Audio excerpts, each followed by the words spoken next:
Magandang araw! Muli na naman tayong mag-aaral at kasama niyo ulit ako para sa isang mapanghamon at nakatutuwang aralin.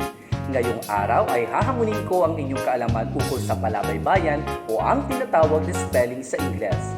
Ako si Aries at ako ang magiging quiz master ninyo para sa kauna-una Spelling Bee ng E-Class PH. Simple lamang ang mechanics. May 3 round na kailangan mong lagpasan. 1 puntos sa madali, 2 puntos sa katamtaman at 3 puntos naman sa mahirap na round. Itala ang iyong kabuang score at huwag kalimutang ilagay sa comment section ng ating video.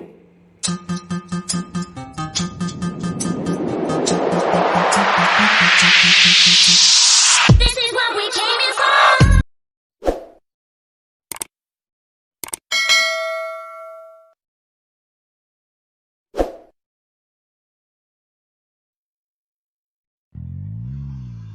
Muli ay maligayang pagdating sa kauna-unahang Spelling Bee ng E-Class PH para sa unang round.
At dito na nagtatapos ang madaling round.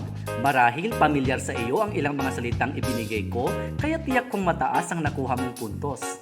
Ilan kaya ang kabuang score mo sa round na ito? Sa ngayon, ituloy natin at tumungo tayo sa ikalawang bahagi, ang katamtamang round na may katumbas na 2 puntos.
Natapos na naman natin ang isa pang round ng ating laro. Marahil nanibago ka sa ilang mga salita at parang iba sa dati mo nang alam. Huwag kang mag-alala dahil sa susunod pang round ay siguradong mas mapanghamon sa isip, subalit kayang-kaya mo ito. Dumako na tayo sa huling bahagi, ang mahirap na round.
At dito nagtatapos ang ating masaya at kapanapanabik na pag-aaral tungkol sa palabaybayan o spelling.